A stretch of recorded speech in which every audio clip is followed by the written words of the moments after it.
बॉलीवुड में सल्लू और भोजपुरी में आपका केवल पल्लू। तो कहा दिया औरतिया कि छोड़ी न साड़ी के बालू हमार पिया बालू ई देह अभी नरमी बा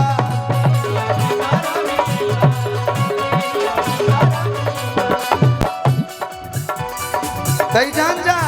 हाँ ई बेरिया हो हाँ ए जा कोनो बहाना ना चली कुछ ना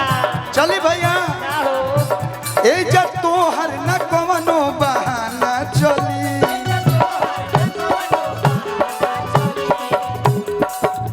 हो रस चूसे दा हो रस चूसे दा भावरा के काछ कली ए भैया कुछ करहु के मन करता नु त या तना ना कैमरा लगा दे बस इलाज लगे लगता 200 रुपया ले लिया यहाँ लोग से पहले के प्रोग्राम में क्यों घर के लोग ना देखत रहे ना। भाई लोग ऐसा ना कैप्शन डाले ला लोग हाँ डाल दिया से इसने इसको ऐसे किया हाँ ए भैया हम हाउ कुल लड़का लगता नहीं हाँ इतना शरीफ तो लोग कहीं ना मिली ऐसा लड़का लेकिन ये लोग ऐसा ना डाल लोग कैमरा मेहरा रूप पहले अच्छा क्या किया देखो थोड़ा खैर भैया भाभी देखो तरी वजह से दूरी बनाओ। तो भाभी बियाह भइल तो जानते न बड़ी कि गाय के कलाकार होता नहीं मनी छुए छावे हाँ खैर हो नु ढेर उनकरा का लागत कि कलेक्टर से बियाह भइल बा डीएम ना न होई हम यह करे के बाद तनी मनी फिल्म स्टेज पर हीरो हीरोइन बन जाए के और का बा जीवन में हम छुई ना तो भाई लोग खुश हो जाला लोग और आप लोग के खुशी के सामने हमको कुछ नहीं लगता है कुछ रउआ लोग खुश रही लोग बाकी कलुआ हमेशा खुश रही आ कहे के बा कि अरे मौसम तो आज तक बाज लगे अरे हाय मौसम तो आज तक बाज लगे अरे ऐसे ना करी बल चोरी हटी होने भैया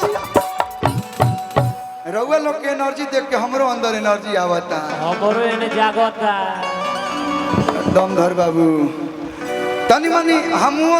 हल्का फुल्का डांस करे वाला कदी का भैया हाँ देखिए हमरा हाउ कुल ना आवे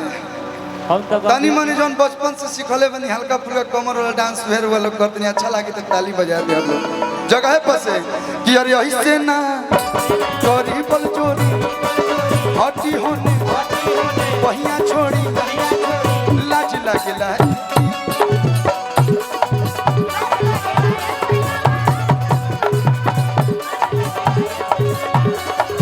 कौने बदला से कजरा चोराइलू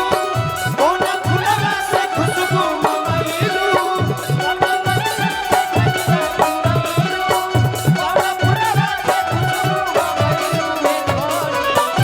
ये हो तमे जिया छछा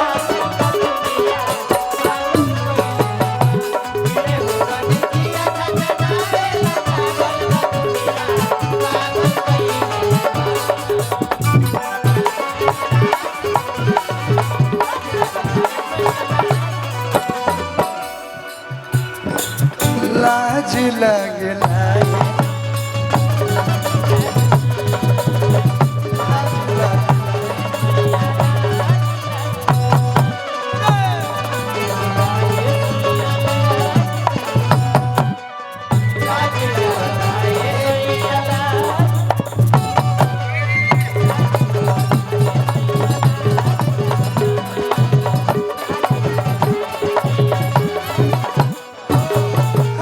कहत रहो कौन गोबिया हम कनी खेसाई ललिया तो ताम बेचले बने हम कब गोभी बेचती हो नहीं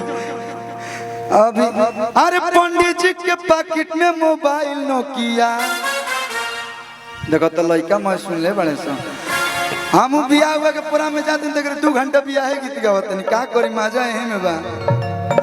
आलू 10 रुपया रुक जरा भाई डांस होल्ड कर आलू 10 रुपया बैगन 20 रुपया पंडित जी के पैकेट में मोबाइल नोकिया अरे रिंगटोन बजेला हिलेला मुछिया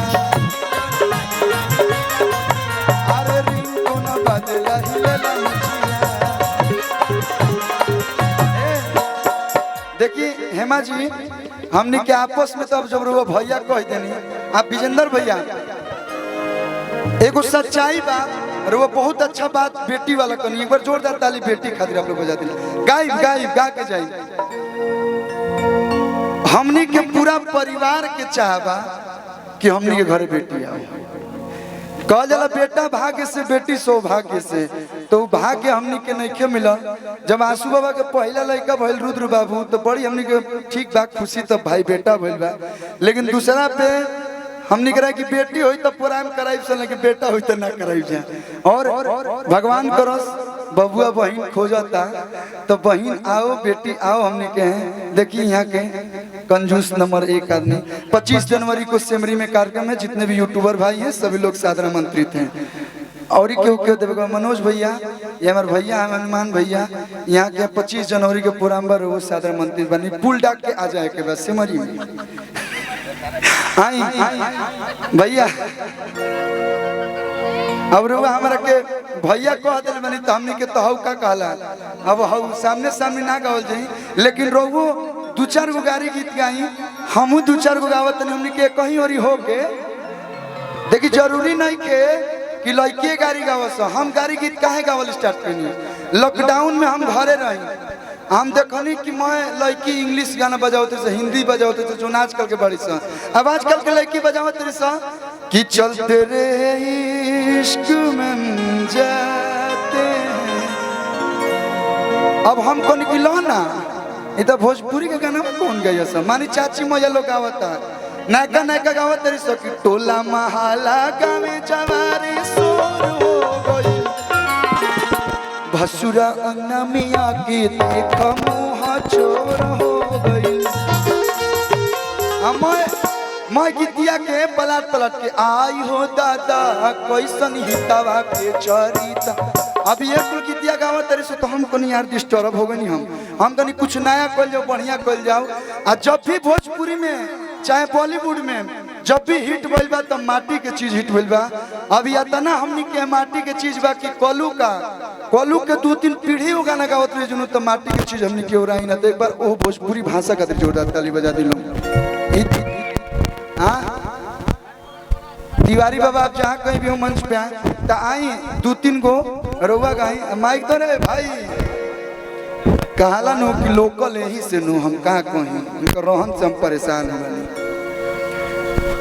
तिवारी बाबा आप जहाँ कहीं भी हो मंच के बगल में आने का कष्ट करें भैया हो जाओ ना भैया आप लोग कहे लोग तब कल्लू रौना भी पटना निकला हेमा दीदी बढ़ले बड़ी आंसू बाबा बढ़ले बड़ी ए लोग के बैठा दिया 2-4 गो गाड़ी गीत समाई हो जाए हाँ बैठ कोनो दिक्कत नहीं आराम कर लेने दीजिए हेमा दीदी आप आ जाइए हाँ आ जाइए आई देखिए हमने के कोई भी कलाकार सीनियर हो चाहे जूनियर हो जब अच्छा गीत आवेला तो एक भोजपुरी कलाकार होखला के नाते सपोर्ट करे के चाहिए और वो लोग के समर्थन करे के चाहिए सही कहता नहीं नो आ कहनी है कि तनी मनी हमनी के दाल भात के साथे हल्का फुल्का हमनी के चटनी गावे नहीं सो लेकिन उतने गाई ना जितना आप लोग हमरा के छोटी चुकी से प्यार देले बनी आजीवन कलू कोनो ऐसा बात ना बोली है कोनो ऐसा गाना ना कहे कि आप लोग के ऐसे सर करे के पड़ी हमेशा चोड़िया के चलो लोग आप लोग हमेशा प्यार बनल आई